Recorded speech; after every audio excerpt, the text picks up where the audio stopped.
Tapissé de savanes, de forêts et de champs cultivés, le Kenya, au relief façonné par les volcans, borde la côte orientale de l'Afrique et s'étend à l'ouest jusqu'aux rives du lac Victoria.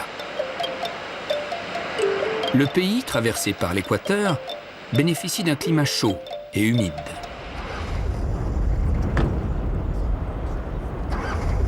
La capitale, Nairobi, qui fut fondée par les Britanniques à la fin du siècle dernier, est devenue l'un des centres commerciaux et diplomatiques les plus actifs d'Afrique.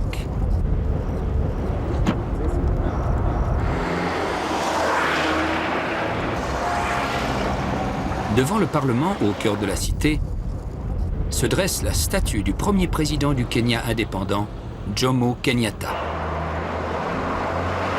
Nairobi a connu un développement accéléré. La ville, qui a été choisie par les Nations Unies pour établir leur quartier général africain, a attiré ces dernières décennies de nombreux investisseurs étrangers. Témoins de cette expansion, les multiples gratte-ciel qui se dressent dans les rues. Le plus haut, le centre de conférence, compte 27 étages. L'agriculture constitue le pilier de l'économie kenyane. Sa richesse dans ce domaine est exceptionnelle. La qualité des sols et le climat, chaud et humide, concourent à offrir un terrain parmi les plus fertiles au monde.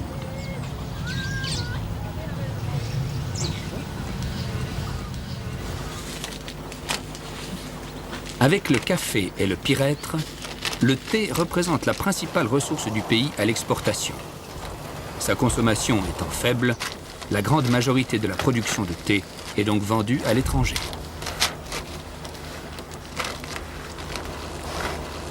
Dans cette plantation située à quelques kilomètres à l'ouest de Nairobi, les ouvriers agricoles préparent les boutures de théiers qui sont d'abord installées à l'ombre sous des serres.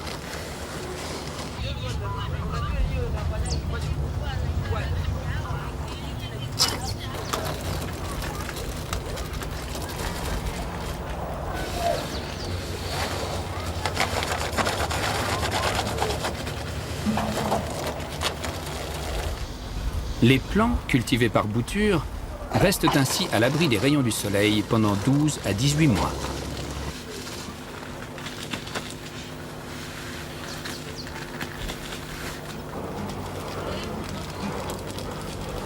Arrivée tard en Afrique, la culture du thé remonte à plus de 2000 ans avant notre ère. Elle resta longtemps exclusivement chinoise, puis se propagea dans le reste de l'Asie. Les colonisateurs anglais, grands amateurs du breuvage que l'on tire des petites feuilles vertes, développèrent son exploitation au-delà des mers, et c'est ainsi que le Kenya, au climat idéal, ni froid ni sec, a acclimaté les théiers à partir de 1923. Aujourd'hui, des milliers de boutures sont préparées tout au long de l'année. Le Kenya est le 3e producteur mondial de thé après l'Inde et le Sri Lanka.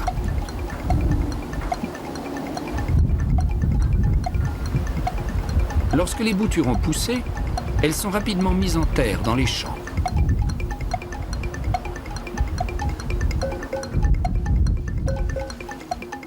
Les théiers poussent à des altitudes comprises entre 1800 et 2000 mètres. Ils ont besoin de soleil et d'eau. Le sol idéal pour les acclimater doit être constitué d'une terre meuble, riche en humus ou volcanique. Au Kenya, les plantations se concentrent dans les hautes terres, les highlands. Dans cette région, les collines sont toutes tapissées de feuilles sombres et brillantes.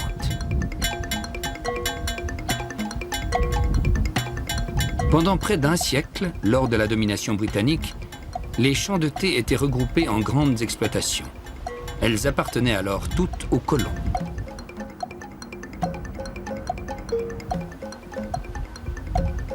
En 1963, au moment de l'indépendance, une politique de redistribution des terres fut mise en place par le nouveau gouvernement.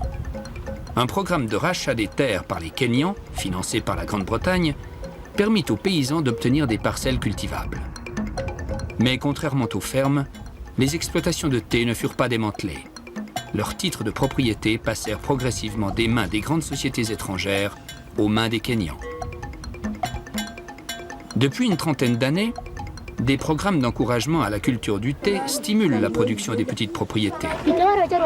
Aujourd'hui, Près de la moitié de la récolte provient de ces petites exploitations.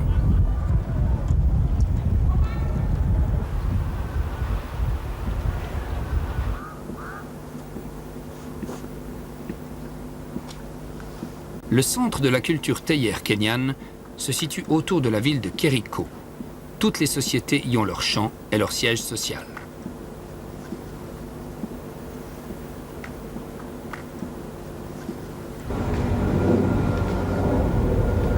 Lorsque vient le moment de la cueillette, les champs verts qui s'étalent à perte de vue sont envahis par les ouvriers agricoles.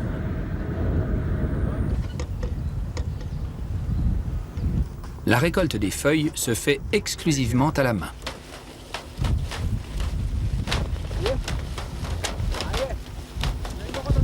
La cueillette est le plus souvent assurée par une communauté de la région, les Gutsi. Ils sont environ 1 million à vivre dans ces collines où ils cultivent les parcelles en famille.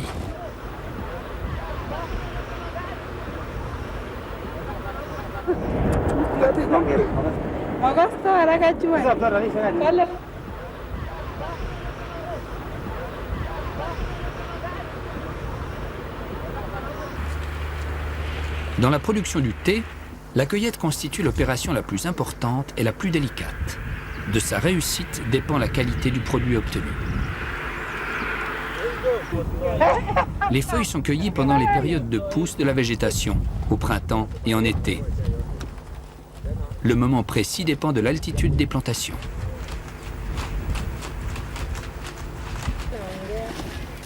Les cueilleurs et les cueilleuses portent sur le dos des hottes, dans lesquelles ils lancent au fur et à mesure les feuilles qu'ils viennent de couper.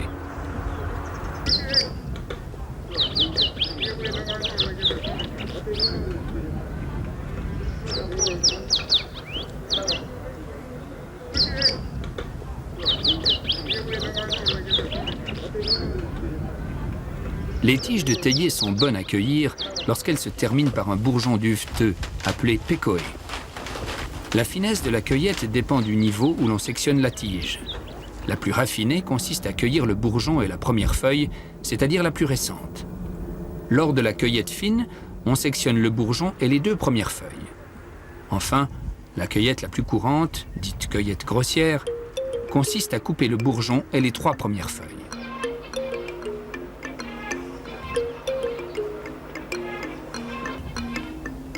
Dès que leur hotte est pleine, les cueilleurs l'acheminent rapidement. Les feuilles très fragiles ne doivent en effet pas rester tassées trop longtemps, ni être exposées au soleil car elles se fanent.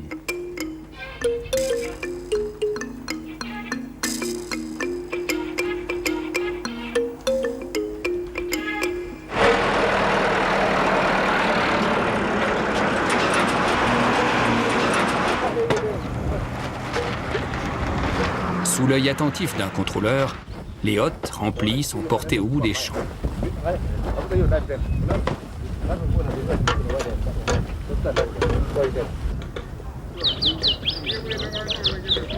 La récolte est versée par terre et vérifiée grossièrement avant d'être mise en sac et pesée.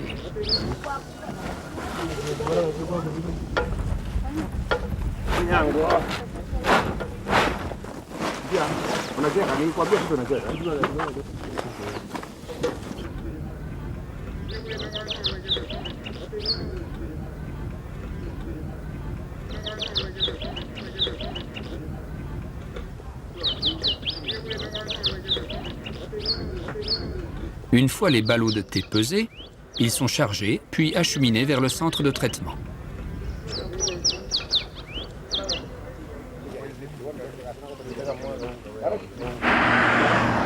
Comme lorsque les Britanniques dirigeaient les exploitations, les sacs de feuilles sont répertoriés soigneusement, selon les champs où ils viennent d'être récoltés.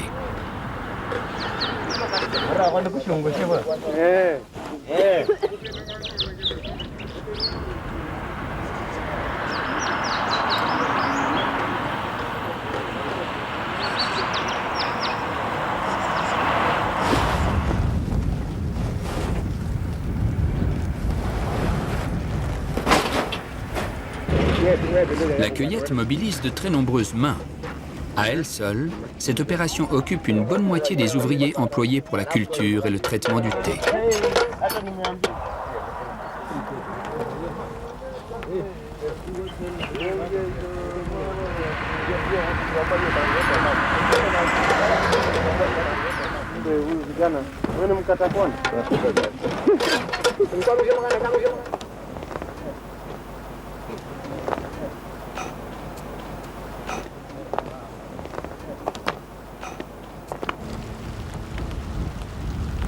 Une fois cueilli, le thé nécessite un certain nombre de transformations avant d'être consommé.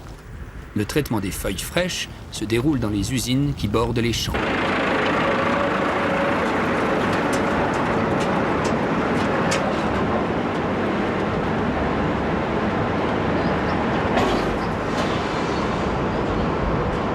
À l'entrée, le poids des cargaisons est vérifié et comptabilisé. L'employé chargé de ce travail relève l'arrivée des sacs et inscrit leur provenance exacte.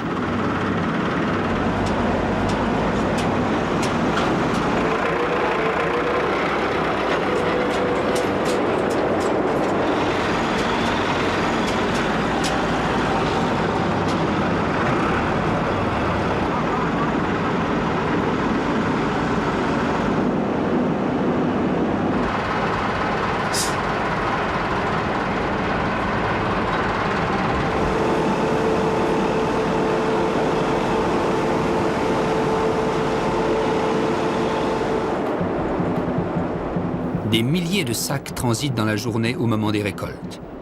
Au Kenya, la production à grande échelle a permis de mécaniser certaines étapes de la fabrication du thé, ce qui représente un gain de productivité considérable.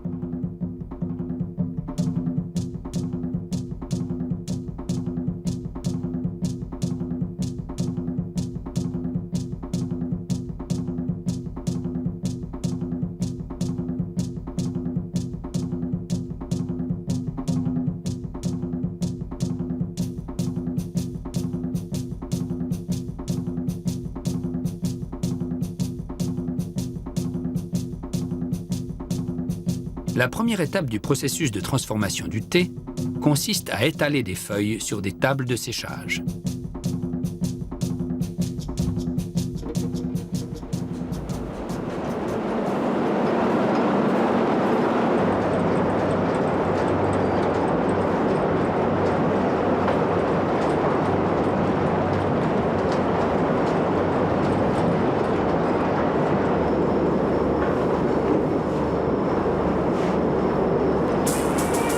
Lors du séchage, qui dure environ 16 heures, les feuilles sont exposées à l'air ambiant. Si la température est trop fraîche, on ventile de l'air chaud. Le taux d'humidité des feuilles va ainsi passer de 82% à 68%.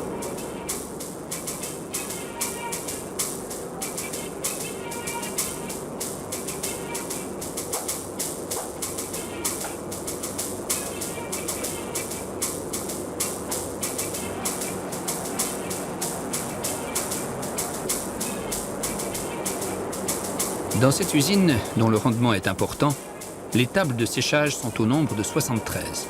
Elles peuvent accueillir chacune de 700 à 1200 kg de feuilles.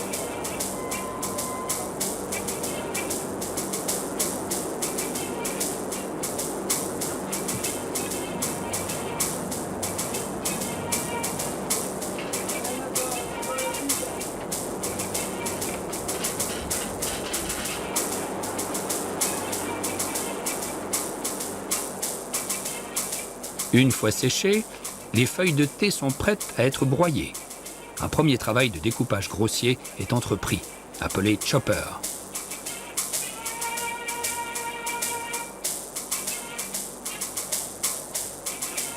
Chaque provenance des feuilles est vérifiée à nouveau et des échantillons sont prélevés et triés selon les champs où s'est déroulée la cueillette.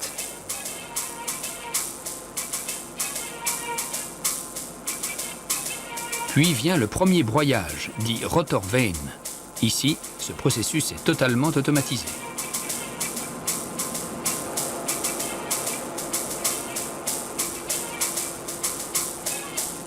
Un second broyage, encore plus fin, appelé CTC, Cutting, Tearing, Curving, est aussitôt mis en route. Les feuilles, hachées menues, ressemblent alors à une épaisse pâte verte.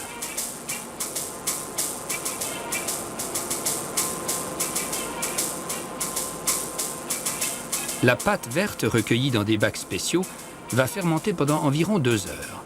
Une enzyme présente dans les feuilles de théier, le polyphénol oxydase, ou PPO, est responsable de cette fermentation.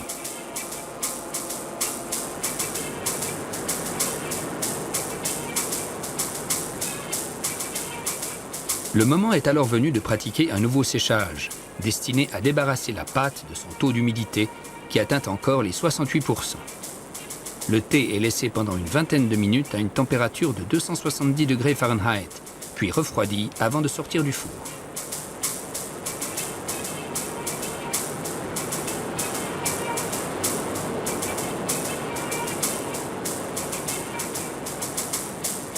Les feuilles sont devenues noires.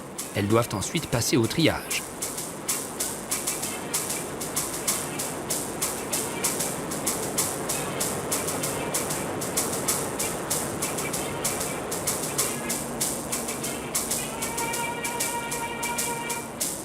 Les grains de thé sont séparés par taille et débarrassés des déchets.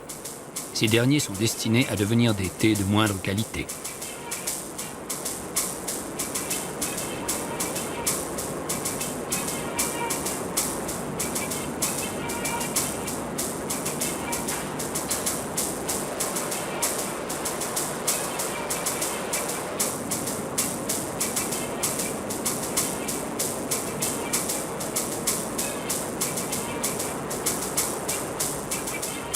Il s'agit ici de la dernière étape. Les différentes qualités et variétés de thé sont pratiquement prêtes à être vendues et consommées. La poudre brune arrive alors dans les salles de conditionnement pour y être empaquetée.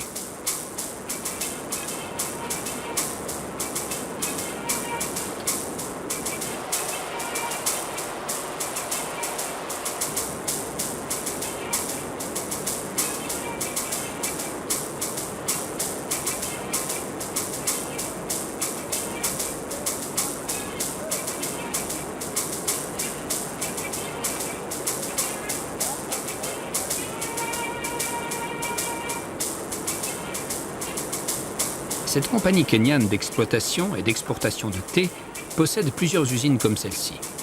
À elle seule, elle emploie quelques 23 000 personnes. Il faut dire que sa production atteint les 150 tonnes de thé par jour.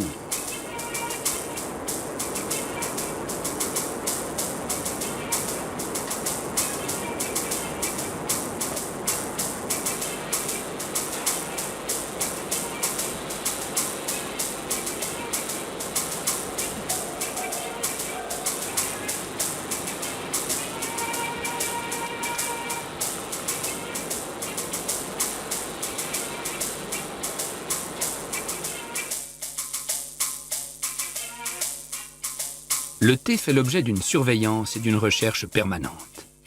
Dans les laboratoires de la Fondation pour la recherche sur le thé du Kenya, on goûte régulièrement les différents crus. Dans ce laboratoire, le thé en grains et le marc de thé sont testés, ainsi que la boisson qui en résulte. Les goûteurs laissent infuser 5 grammes de thé pendant 5 minutes, puis font des relevés toutes les heures afin de juger de la qualité du produit.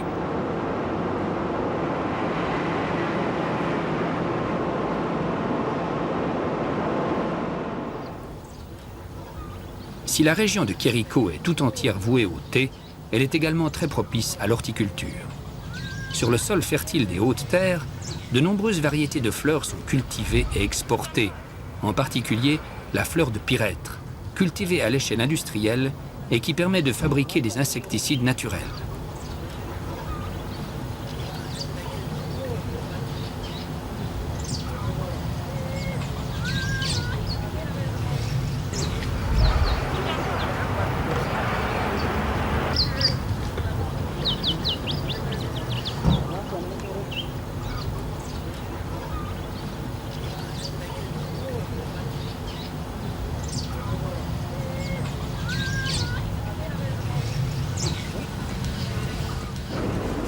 La culture du thé est un secteur important pour la balance commerciale du Kenya.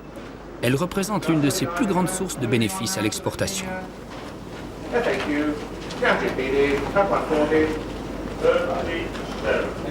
À Kériko, le négoce du thé fait l'objet de cotations régulières et collégiales.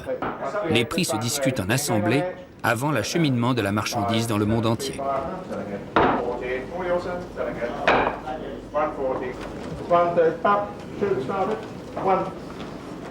Aujourd'hui, les récoltes assurées par les petits exploitants fournissent un thé de haute qualité, ce qui permet au Kenya de vendre sa production à bon prix sur le marché international.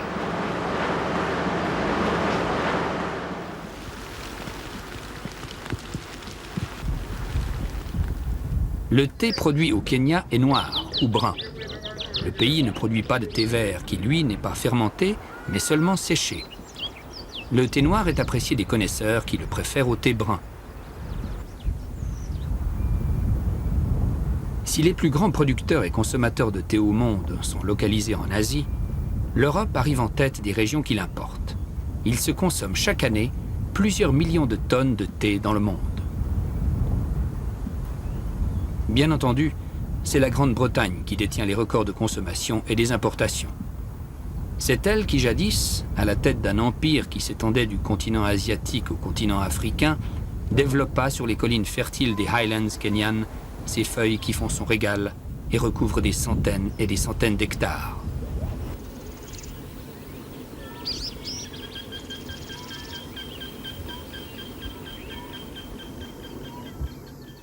Au-delà des hautes terres kenyanes, qui représentent la principale région agricole du pays, le paysage est dominé par des reliefs grandioses issus de la préhistoire.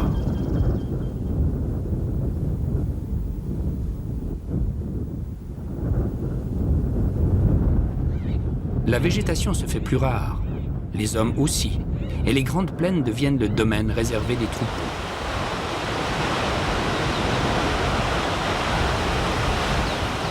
La vallée du Rift, qui offre un paysage abrupt et impressionnant, est née du craquement et de la fissure des hauts volcans.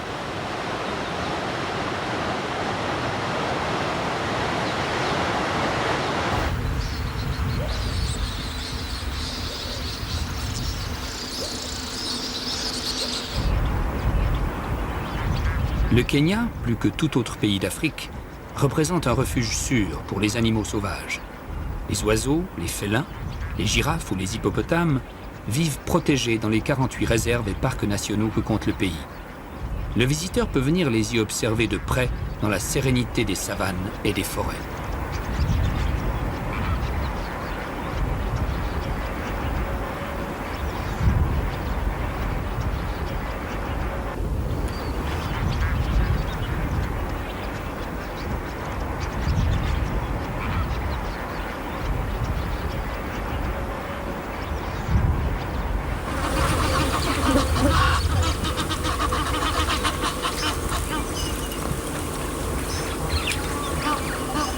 Le sol volcanique provoque parfois des curiosités de la nature.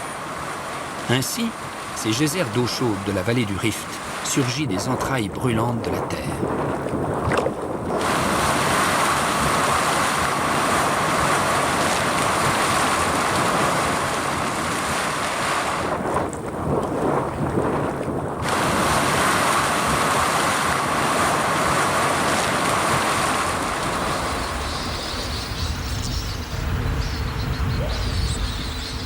Dans les réserves de Masai Mara, Serengeti, Amboseli ou Tsavo, les amateurs peuvent assister aux migrations saisonnières des animaux et des oiseaux.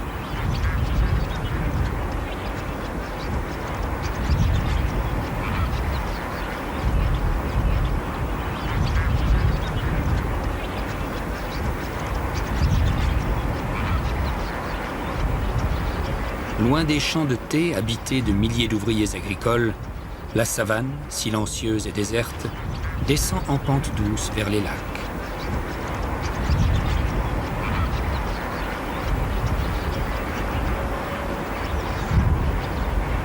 Ces lacs sont peuplés d'oiseaux et tapissent le fond de la vallée du Rift. De faible profondeur, ils sont alimentés par les eaux de pluie.